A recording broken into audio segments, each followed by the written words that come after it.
मैं सबसे पहले बिना किसी ताख़ीर के सीधे मैं दिलीप गुप्ता साहब से गुजारिश कर रहा हूं कि वो डाइस पे माइक पे तशरीफ़ लाएं और 2 मिनट में अपने जज्बात और एहसासात और अपने ख़यालात का इजहार फरमाएं।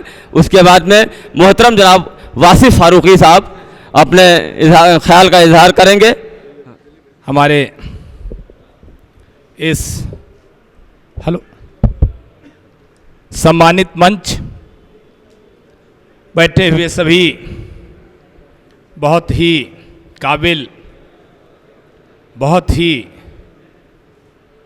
ऊंचे शायर, हमारे बैठे हुए सभी श्रोतागण, जिसमें सभी लोग हमारे नगर के शायद वो क्रीम लोग हैं जो इन्हीं तरह के अच्छी नशिस्त या मुशायरे में मिलते हैं, वो आते हैं, उनका खैर मकदम है, उनका स्वागत है।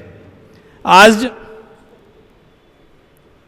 पंडित हनुमान प्रसाद शर्मा उर्फ आजिज मातवी के याद में जो ये जलसा किया गया है, इस जलसे को जिस तरह से सगीर नूरी साहब, शोएब साहब, पूरी उनकी टीम जिस तरह से कार्यक्रम शहर में करते हैं, कार्यक्रम को सजाते और संवारते हैं, उसको अच्छा और बढ़िया बनाते हैं, ये सब पूरी टीम बधाई के पात्र हैं। और इस तरह के कार्यक्रम मैं समझता हूँ कि शहर में होते रहना चाहिए। और जहाँ हमारे चचा जमाल चा का आशीर्वाद मिल रहा हो, उनकी दुआएं मिल रही हों, मैं समझता हूँ ये सफल कार्यक्रम है। मातवी साहब के लिए अब सारे लोग उनसे परिचित हैं, सभी लोगों ने उनसे कुछ सीखा होगा। बाराबंकी की भूमि ऐसी है जो उस्ताद शायरों की भूमि रही है। इस ज़मीन में सभी तमाम उस्ताद शायर हैं और उनके तो मैं समझता हूँ कि मातवी साहब के तमाम शागिर्द भी हैं, हो सकता है उनमें एक सगीर नूरी साहब भी हों। मैं एक बात उनके बारे में इन्हीं अपने शायर भाइयों से सुनता रहा हूँ कि वो व्यवहार से बहुत अच्छे थे, खातिरदारी बहुत बढ़िया करते थे, मेहमान नवाजी बहुत बढ़िया करते थे। एक किस्सा है उनका कि कोई शायर उनके यहाँ गए और उनके यहाँ उन्होंने बर्फ़ी खिलाई। उन्होंने पूछा, भाई ये बर्फ़ी कहाँ मिलती है? तो शर्मा जी ने कहा, अरे बर्फ़ी हमारे मितई की है, ये यहीं पाई जाती है। उन्होंने कहा, अगली बार जब हम आएंगे तो भाई ये बर्फ़ी या ये मिठाई हम ले कर जाएंगे।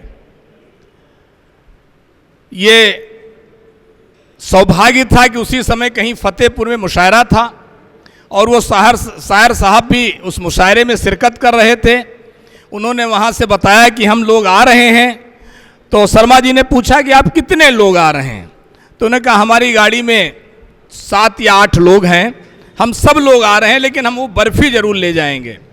ये उनकी मेहमान नवाजी थी कि उन्होंने 8 लोगों के लिए बर्फ़ी पैक कराई।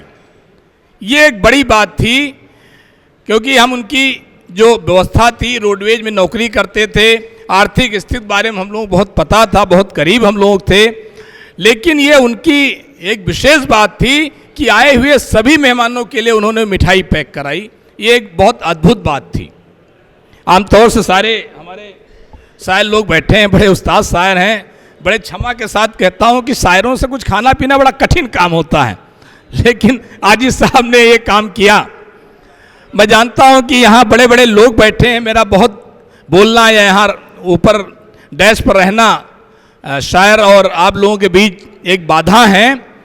मैं इस कार्यक्रम के लिए सगीर नूरी साहब को, उनकी पूरी टीम को बहुत बहुत बधाई देता हूँ, मुबारकबाद देता हूँ, तथा शर्मा जी के ही एक शेर से मैं अपनी बात ख़त्म करता हूँ। कलम हो जाए सर पसुआ न करना, कलम हो जाए सर पसुआ न करना, अमीरे शहर को सजदा न करना। Thank you. बहुत बहुत शुक्रिया, धन्यवाद दिलीप गुप्ता जी का, जिन्होंने बहुत ही मुख्तसर अपने ख़यालात का इजहार किया।